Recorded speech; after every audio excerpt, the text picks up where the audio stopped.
नमस्ते दोस्तों, तो आज आपको एक बड़ी ही अचंभित एवं अनोखी कहानी सुनाऊंगा जिसमें आपको कुछ अनसुनी एवं रहस्यमय बातें बताई जाएगी। तो आइए जानते हैं कुछ खतरनाक रहस्यमय कहानियां। तो कृपा करके वीडियो पूरी देखें ताकि आपको भी धर्म के प्रति रहस्यमय बातें की ज्ञान हो तथा इससे भी खतरनाक रहस्य जानने के लिए अभी इस चैनल को सब्सक्राइब करें ताकि और भी रहस्यमय कहानी सबसे पहले आप तक पहुँचे। धन्यवाद। तो सुनिए, ये कहानी बहुत पुरानी है, जब पृथ्वी पर दिन और रात का भेद नहीं था।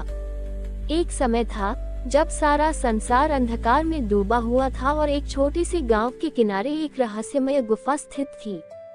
उस गुफा के बारे में गांव वाले बहुत कम जानते थे, लेकिन जो भी उसके पास जाता वह वापस नहीं लौटता था।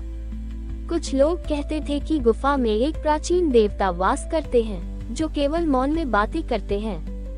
कोई भी व्यक्ति गुफा में जाने का साहस नहीं करता था, क्योंकि वहां जाने से हर किसी का मन एक अजीब सी बेचैनी और भय से भर जाता था। गांव में एक युवक था जिसका नाम था ऋत्विक। वह साहसी था और उसकी आत्मा हमेशा कुछ अद्भुत खोजने के लिए लालायित रहती थी। एक दिन उसने ठान लिया कि वह उस गुफा में जाएगा और जो रहस्य वहां छुपे हैं उन्हें जानने का प्रयास करेगा। ऋत्विक ने अपने भीतर के डर को नकारते हुए गुफा की ओर रुख किया। जैसे ही वह गुफा के द्वार तक पहुंचा, उसे एक गहरी और रहस्यमय आवाज सुनाई दी जो केवल उसकी आत्मा तक पहुंच रही थी। वह आवाज थी, आओ और देखो। जो कोई भी गुफा के रहस्य को जानने का साहस रखता है वही समझेगा कि देवता क्या होते हैं। ऋत्विक ने डर को पीछे छोड़ते हुए गुफा के अंदर कदम रखा। गुफा के भीतर घना अंधकार था, लेकिन फिर भी उसके कदम थिरके नहीं। गुफा के अंदर बढ़ते हुए ऋत्विक ने महसूस किया कि वहां का वातावरण असाधारण था। गुफा की दीवारों से एक अजीब सी ऊर्जा का संचार हो रहा था जो उसे अपनी ओर खींच रही थी। वह और भीतर बढ़ता गया और तभी उसकी आंखों के सामने एक अद्भुत दृश्य प्रकट हुआ। वहां एक विशाल कक्ष था जिसमें एक प्राचीन शिवलिंग रखा था। शिवलिंग के चारों ओर अजीब सी रोशनी बिखरी हुई थी जो उसके अंदर एक गहरी शक्ति का आभास दे रही थी। ऋत्विक ने देखा कि वहां कुछ लिखाई थी जो बहुत ही पुरानी और रहस्यमय प्रतीत हो रही थी। तभी एक गहरी आवाज गूंज उठी, क्या तुमने मेरी पुकार सुनी है ऋत्विक चौंका, क्योंकि वह जानता था कि यह आवाज किसी देवता की है।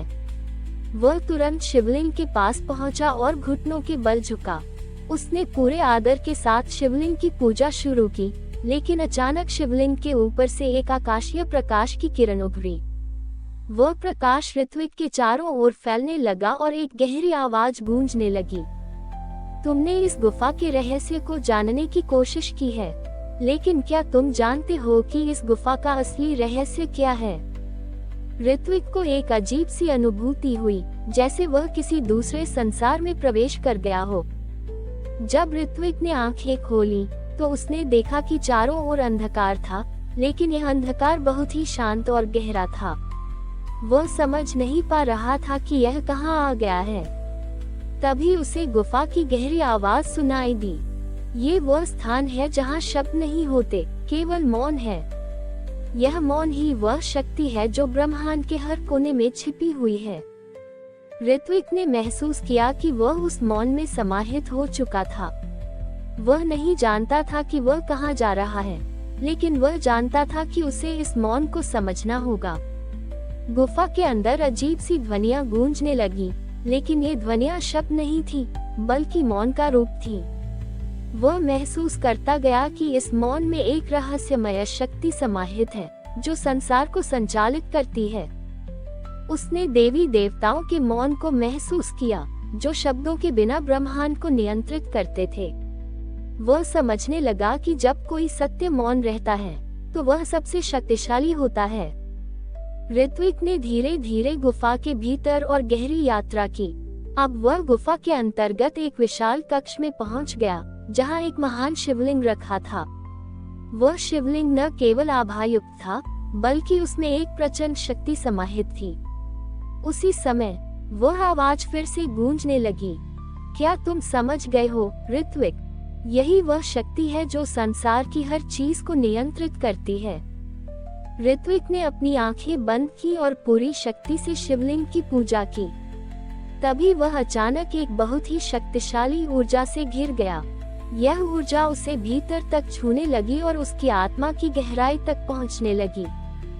तभी एक दृश्य उसके सामने उभरा। वह स्वयं को शिव के रूप में देख रहा था और शिव के भीतर समाहित मौन को महसूस कर रहा था। यह मौन कोई साधारण मौन नहीं था, बल्कि वह परमात्मा का मौन था जो समय और काल से परे था।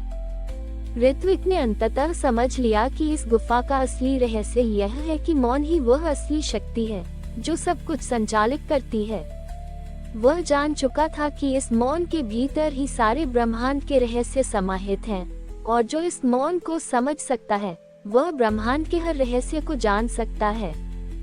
जब ऋत्विक ने इस ज्ञान को आत्मसात किया, तब गुफा में एक चमत्कारी प्रकाश फैलने लगा और शिवलिंग से एक आकाशीय आशीर्वाद की किरण निकली जो सीधे ऋत्विक के भीतर समा गई।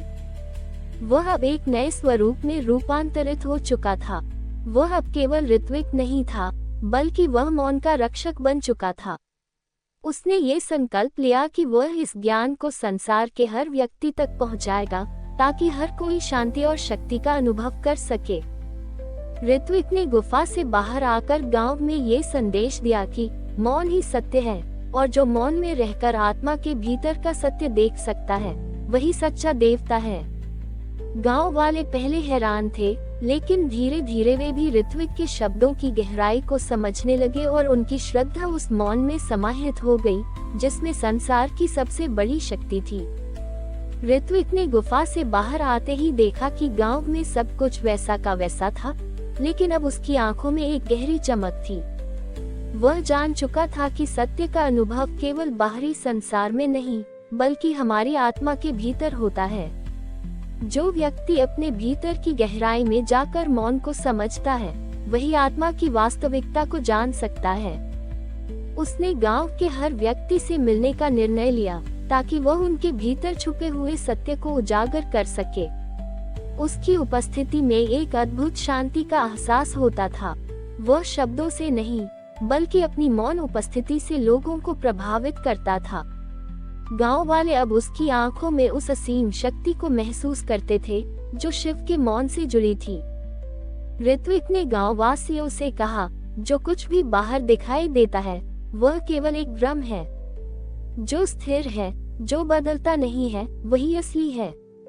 वह असली सत्य हमारे भीतर ही है, और जब हम अपने भीतर के मौन को समझने लगते हैं, तभी हम जीवन के असली रहस्य को जान सकते हैं।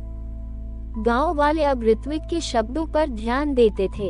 उनके जीवन में एक शांति और संतुलन आने लगा था। अब वे अपनी दिनचर्या को अधिक आत्मिक और शांतिपूर्ण तरीके से जीने लगे थे। ऋत्विक के जीवन में एक नया मोड़ आया। उसने शांति और सत्य की साधना के लिए एक विशेष साधना स्थल की स्थापना की। यहाँ पर उसने ध्यान और मौन साधना को प्राथमिकता दी। उसने गांव वालों को ये सिखाया कि जो लोग बाहर की दुनिया से थककर अंदर की शांति की खोज करते हैं, वे ही जीवन के असली अर्थ को समझ पाते हैं। लेकिन गांव में कुछ लोग थे जो ऋत्विक की बातों को पूरी तरह से नहीं समझ पा रहे थे। वे अब भी बाहरी दुनिया में अधिक विश्वास रखते थे। एक दिन ऋत्विक को उन लोगों ने चुनौती दी। उन्होंने कहा, तुम जो कहते हो वह केवल आत्ममोह है। संसार की वास्तविकता से भागकर शांति नहीं पाई जा सकती। ऋत्विक ने उनकी बातों को सुना और फिर गहरे मौन में चला गया। वह जानता था कि बिना अनुभव के कोई भी सत्य को समझ नहीं सकता। इसलिए उसने किसी प्रकार का विरोध नहीं किया, बस एक गहरी साधना में लीन हो गया। धीरे धीरे उन लोगों ने ऋत्विक की साधना को देखा। उन्हें समझ में आया कि जो शांति ऋत्विक में थी वह बाहरी संसार से नहीं, बल्कि उसके भीतर के शून्य से उत्पन्न हो रही थी। वे सब ऋत्विक के पास आकर उसे गुरु मानने लगे और उसकी साधना में हिस्सा लेने लगे। ऋत्विक के शिष्य बढ़ने लगे और अब वह एक गुरु के रूप में लोगों को अपनी शिक्षा देने लगा था। उसने ये सिखाया कि मौन में रहने से हमें केवल शांति नहीं मिलती, बल्कि हमारी आत्मा की गहरी शक्तियाँ भी जागृत होती हैं। जब हम अपनी आत्मा के भीतर की शक्तियों को महसूस करते हैं, तो जीवन में हमें किसी भी बाहरी शक्ति की आवश्यकता नहीं रहती। ऋत्विक ने अपने शिष्यों को बताया, मौन में वह शक्ति है जो सृष्टि को नियंत्रित करती है। वही शक्ति हमें सही मार्ग पर चलने के लिए प्रेरित करती है।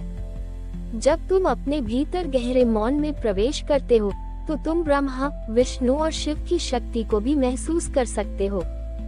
गांव में शांति का वातावरण व्याप्त हो गया था। अब लोग अपने मन के भीतर छुपे हुए गहरे सत्य को जानने के लिए ऋत्विक से मार्गदर्शन लेने लगे थे। उन्होंने यह महसूस किया कि संसार की परेशानियां तभी समाप्त होती हैं, जब हम अपने भीतर के शून्य से संपर्क करते हैं। ऋत्विक अब शांति और ज्ञान का पर्याय बन चुका था। एक दिन वह गुफा की ओर लौटने का निश्चय करता है। उसकी यात्रा का उद्देश्य केवल आत्म साक्षात्कार था, लेकिन अब वह जानता था कि वह गुफा केवल एक भौतिक स्थान नहीं थी, बल्कि वह आत्मा का प्रतीक थी। वह गुफा में लौटकर उस सत्य से मिलना चाहता था जो उसने शांति और मौन के रूप में महसूस किया था। गुफा के अंदर पहुंचते ही वह वही पुरानी आवाज सुनता है, जो उसे पहली बार गुफा में जाने पर सुनाई दी थी। क्या तुम लौट आए हो, ऋत्विक? क्या तुमने सत्य को समझ लिया? ऋत्विक ने गुफा में गहरी शांति महसूस की और कहा, मैंने समझ लिया है कि सत्य केवल शब्दों में नहीं, बल्कि मौन में है। तभी गुफा में एक दिव्य प्रकाश फैला और सामने एक दिव्य रूप प्रकट हुआ। वह रूप था शिव का, जो मौन में बैठा हुआ था। शिव ने ऋत्विक को आशीर्वाद दिया और कहा, तुमने जो खोजा है वही सत्य है। शांति और मौन ही वह शक्ति है जो संसार को चलता है। जब व्यक्ति इस सत्य को समझता है, तो वह भगवान के रूप में प्रकट होता है। ऋत्विक ने सर झुका दिया और शिव के दिव्य रूप का दर्शन किया। अब वह जान चुका था कि मौन ही वह साधना है जो हर किसी को भगवान के नजदीक ले जाती है।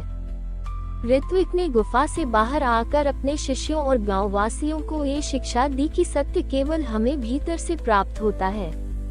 उसने कहा, हमारी आत्मा ही वह स्रोत है जो हमसे सत्य का संदेश भेजता है। जब हम अपने भीतर शांति और मौन की स्थिति में रहते हैं, तो हमें सत्य का अनुभव होता है। गांव में अब हर व्यक्ति ध्यान और साधना में लीन था। शांति का वातावरण और गहरी आस्था ने गांव को एक अद्भुत रूप दिया। ऋत्विक ने अपना जीवन इस उद्देश्य के लिए समर्पित कर दिया था कि वह हर व्यक्ति को भीतर की शांति और मौन के महत्व को समझा सके, ताकि संसार में शांति और संतुलन स्थापित हो सके। ऋत्विक अब एक अद्वितीय संत और गुरु बन चुका था। उसकी उपदेशों और ध्यान साधना से पूरा गांव शांति और संतुलन में था। उसकी ख्याति दूर दूर तक फैल गई थी और लोग उसे आशीर्वाद लेने के लिए आते थे। हालांकि एक दिन ऋत्विक को एक रहस्यमय संदेश प्राप्त हुआ। ये संदेश एक पुराने महात्मा का था, जो लंबे समय से ध्यान में लीन थे। महात्मा ने संदेश में लिखा था, ऋत्विक, तुमने शांति और मौन के रहस्यों को जान लिया है, लेकिन अब तुम्हारी यात्रा का सबसे कठिन भाग शुरू होने वाला है। तुम अब समय के रहस्य को जानने के लिए तैयार हो। ये समय केवल एक साधारण अवधारणा नहीं है, बल्कि यह स्वयं एक अदृश्य शक्ति है जो ब्रह्मांड को नियंत्रित करती है। ऋत्विक ने इस संदेश को पढ़ा और महसूस किया कि उसका ज्ञान अब एक नए स्तर पर पहुंचने वाला है। उसने ध्यान लगाया और पूरी आत्मा से यह अनुरोध किया कि वह समय के रहस्य को समझ सके। कई दिन तक ध्यान करने के बाद ऋत्विक को एक असाधारण अनुभव हुआ। वह समय की धारा में बहते हुए एक ऐसे स्थान पर पहुंचा जहां समय का कोई अस्तित्व नहीं था। ये स्थान न तो अतीत था, न ही भविष्य, ये केवल वर्तमान था। एक शाश्वत शून्यता थी। यहाँ उसे एक दिव्य रूप दिखाई दिया जो समय का प्रतिनिधित्व करता था। वह रूप शिव का ही था, लेकिन इस बार शिव का रूप और भी गहरा था, जैसे वह समय का एक अव्यक्त रूप हो। शिव ने कहा, ऋत्विक, समय केवल एक भ्रम है जो तुमसे तुम्हारी वास्तविकता को छिपाता है। जब तुम वास्तविकता को समझोगे तो तुम समय के पार पहुंच जाओगे। समय तुम्हारे भीतर समाहित है, लेकिन तुम उसे केवल बाहरी रूप में पहचानते हो। ऋत्विक ने पूरी तरह से ध्यान लगाकर महसूस किया कि समय केवल एक मानसिक आकलन है। हमारे भीतर जो शांति और मौन है वह समय से परे है। जब हम इस मौन में प्रवेश करते हैं तो हम समय के पार जा सकते हैं और तब हमें सच्चा सत्य मिलता है। ऋत्विक ने अपने ध्यान में और गहरी यात्रा की और अंततः उसने महसूस किया कि जब हम अपने भीतर की गहरी शांति को पहचानते हैं तो हम समय के पार पहुंच सकते हैं। उसे समझ में आया कि समय को नियंत्रित करने वाली शक्ति वही है जो ब्रह्मांड के हर कण में समाई हुई है। यही शक्ति परम सत्य है। शिव ने उसे बताया, जब तुम मौन में होते हो तुम समय और काल से मुक्त होते हो। यही वह स्थिति है जहां तुम ईश्वर के करीब होते हो। अब तुम परम सत्य को जान चुके हो और यह सत्य तुम्हारे भीतर ही है। ऋत्विक अब पूरी तरह से समय और संसार के पार पहुंच चुका था। उसे अब किसी भी बाहरी आंतरिक शक्ति की आवश्यकता नहीं थी। वह शांति, मौन और सत्य का प्रतीक बन चुका था। अब वह गांव लौटने की बजाय अपने भीतर के गहरे सत्य में खो गया जो समय और ब्रह्मांड से परे था। ऋत्विक ने अपने जीवन के अंतिम दिनों में अपनी उपदेशों को और अधिक गहरा किया। उसने शांति और मौन के मार्ग को प्रत्येक व्यक्ति तक पहुंचाने का कार्य जारी रखा। अब उसने ये समझ लिया था कि असली गुरु वह है जो अपने भीतर के मौन और सत्य से दूसरों को मार्गदर्शन करता है। एक दिन ऋत्विक ने अपने शिष्यों से कहा, जब तुम अपने भीतर की शांति और मौन को पहचानते हो तो तुम्हें किसी भी गुरु की आवश्यकता नहीं रहती। तुम स्वयं अपने गुरु बन जाते हो। गांव में अब कोई भी समस्या नहीं थी।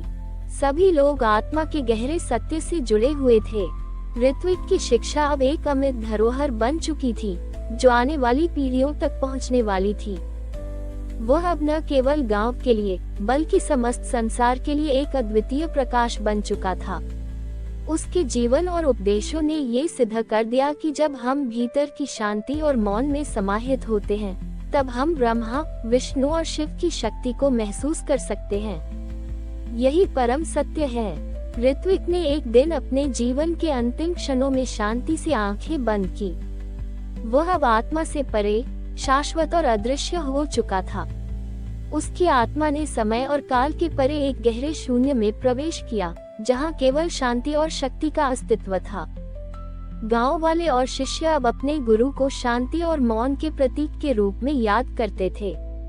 उन्होंने जाना कि ऋत्विक केवल एक व्यक्ति नहीं था बल्कि वह उस शांति और मौन का प्रतिरूप था जो हर व्यक्ति के भीतर होता है।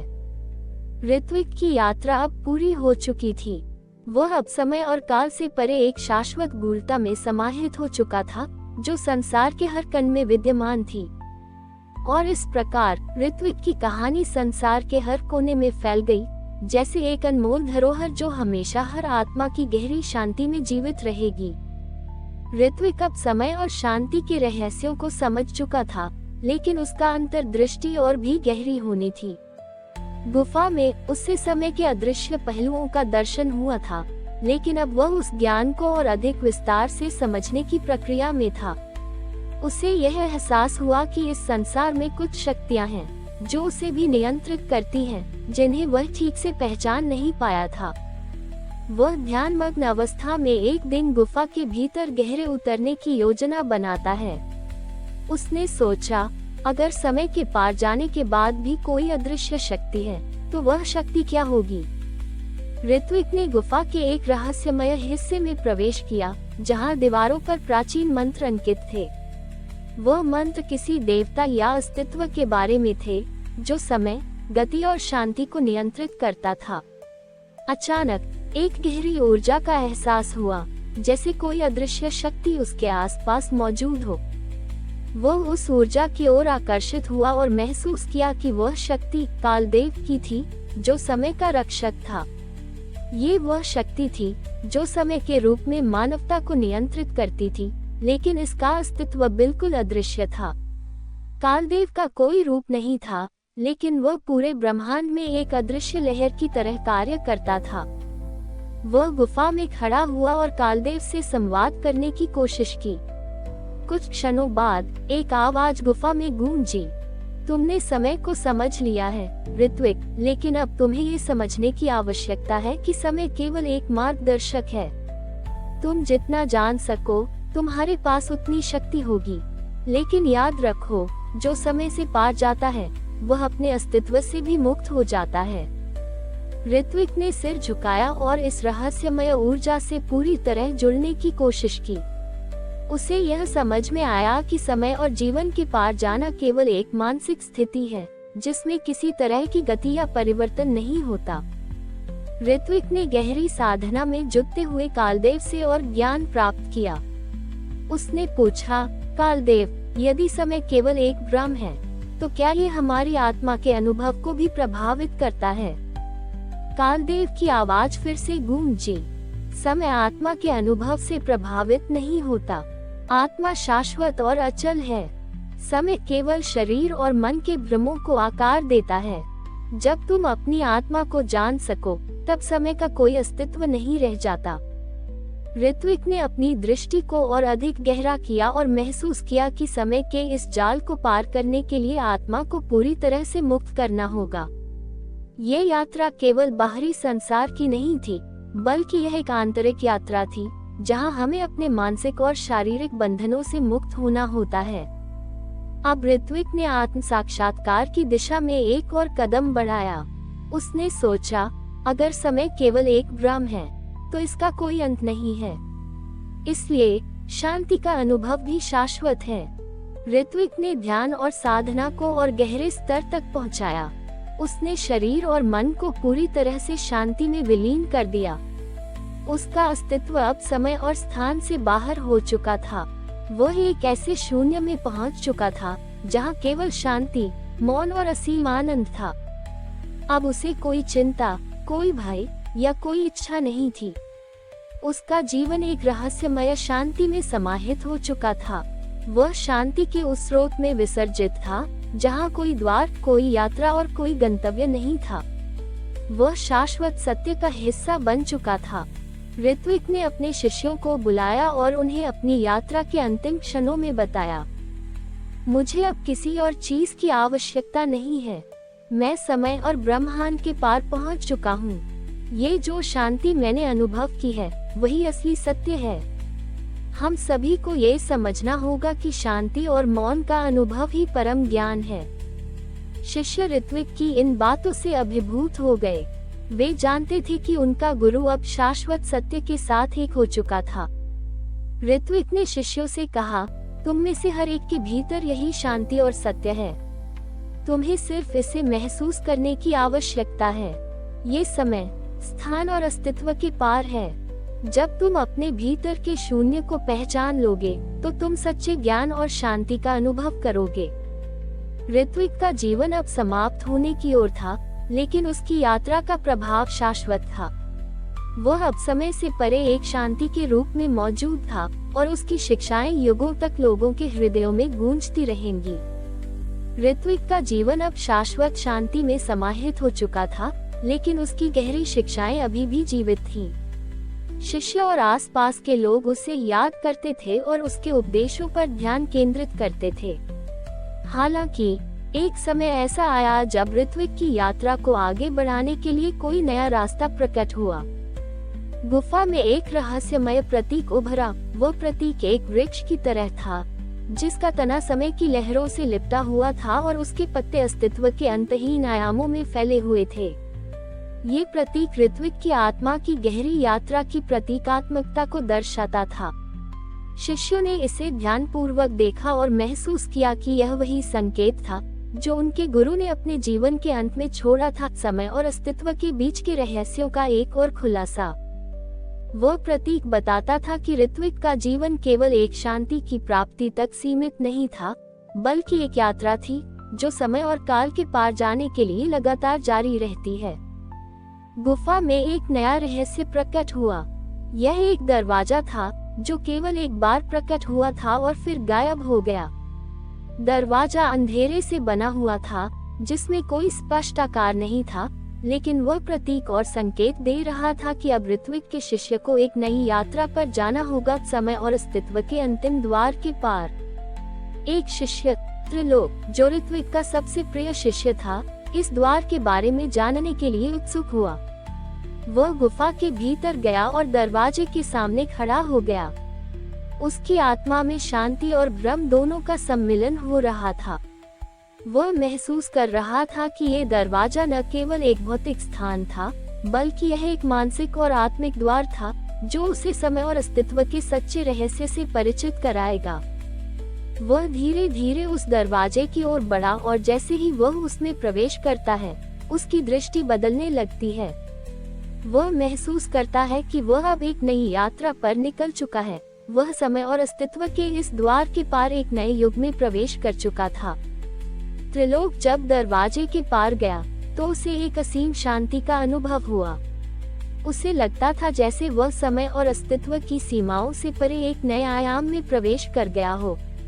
यहाँ न तो कोई प्रारंभ था, न कोई अंत। यह एक शाश्वत शून्यता थी, जिसमें सब कुछ और कुछ भी नहीं था। ये वह स्थान था जहाँ समय का कोई अस्तित्व नहीं था और केवल परम शांति थी। तभी उसे एक और अदृश्य आवाज सुनाई दी। ये वही आवाज थी जो कभी ऋत्विक को समय के रहस्य से परिचित कराती थी। आवाज ने कहा, त्रिलोक, तुम अब समय से परे हो। यहाँ जो कुछ भी है, वह तुम्हारी आत्मा का ही अंश है। तुम अब केवल एक अदृश्य शक्ति से जुड़े हो, जो समय और अस्तित्व के अंतहीन तंतु को नियंत्रित करती है। त्रिलोक ने धीरे धीरे महसूस किया कि वह अब समय के पार पहुंच चुका था। उसकी आत्मा अब परम शांति और सत्य के साथ मिल चुकी थी। वह समझ गया कि यह यात्रा केवल एक मानसिक और आत्मिक जागरण है, जो हर जीवात्मा को सच्चे ज्ञान और शांति की ओर ले जाती है। त्रिलोक ने देखा कि उसके सामने एक दिव्य रूप प्रकट हुआ। वह ब्रह्मा का रूप था, लेकिन न केवल साकार रूप में, बल्कि वह ब्रह्मा शाश्वत तत्व के रूप में था, जो समय और काल के पार था। ब्रह्मा ने त्रिलोक से कहा, तुमने समय के पार पहुंचने का साहस किया है, लेकिन अब तुम्हारे पास एक और महान कार्य है। समय केवल एक दर्पण है, जो तुम्हें तुम्हारी आत्मा का वास्तविक रूप दिखाता है। अब तुम्हें अपनी आत्मा के शाश्वत सत्य को जानना होगा, और जब तुम इसे जान सको, तो तुम स्वयं ब्रह्मा के रूप में रूपांतरित हो जाओगे। त्रिलोक ने ब्रह्मा के दर्शन को महसूस किया और देखा कि वह एक दिव्य शक्ति से जुड़ा हुआ था। अब वह समझने लगा कि शाश्वत सत्य केवल बाहर नहीं है, बल्कि वह उसके भीतर भी है। वह समय और अस्तित्व के अंतिम रहस्य को जान चुका था और उसने आत्मा के सत्य को पहचान लिया था। त्रिलोक की यात्रा अब शाश्वत शांति और सत्य की प्राप्ति तक पहुंच चुकी थी। वह जान चुका था कि समय और अस्तित्व केवल बाहरी अस्तित्व नहीं है, बल्कि वे हमारे अंतःकरण के गहरे स्तर पर छिपे हुए होते हैं। जब हम आत्मा को जानते हैं, तब हम ब्रह्मा के रूप में परम शांति को अनुभव करते हैं। वह लौट आया और शिष्यों को बताया, समय, अस्तित्व और शांति ये सब एक ही तत्व के अलग अलग रूप हैं। जब हम आत्मा को पहचानते हैं, तो हम शाश्वत सत्य में प्रवेश करते हैं। हम समय से परे एक ऐसे आयाम में होते हैं, जहाँ केवल शांति, प्रेम और ज्ञान का अस्तित्व होता है।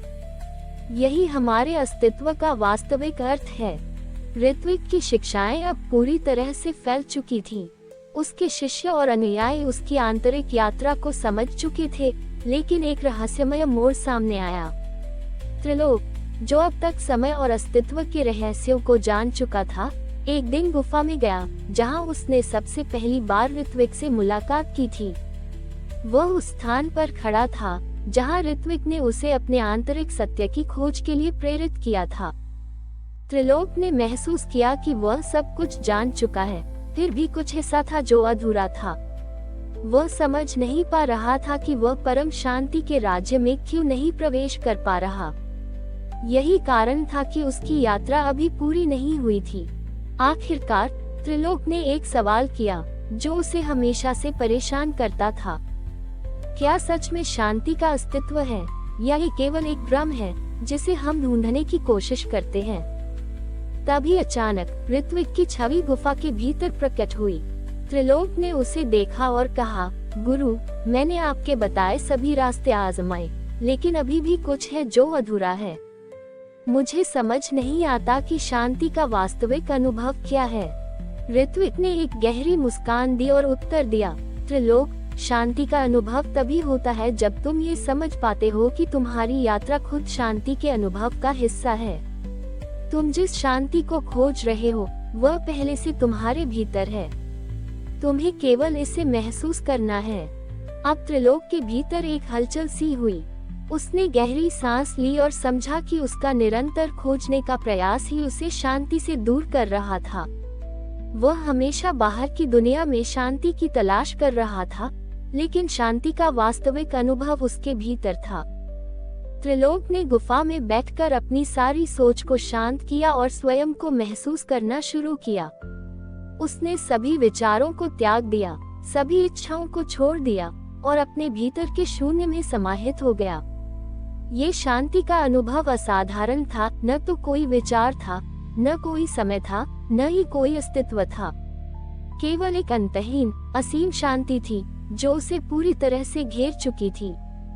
उसने समझा कि शांति केवल बाहरी यात्रा का परिणाम नहीं है, बल्कि यह एक आंतरिक सत्य है जो हर व्यक्ति के भीतर पहले से ही विद्यमान है।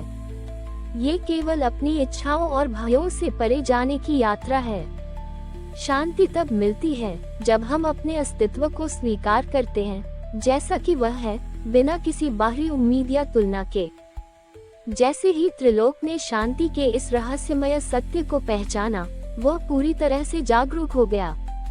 उसने महसूस किया कि ऋत्विक ने उसे सिखाया था कि जीवन में कोई अंतिम मंजिल नहीं है। जीवन स्वयं एक यात्रा है जो हमें स्वयं की पहचान और शांति की ओर ले जाती है। वह समझ गया कि शांति कोई लक्ष्य नहीं है, बल्कि यह एक यात्रा का हिस्सा है।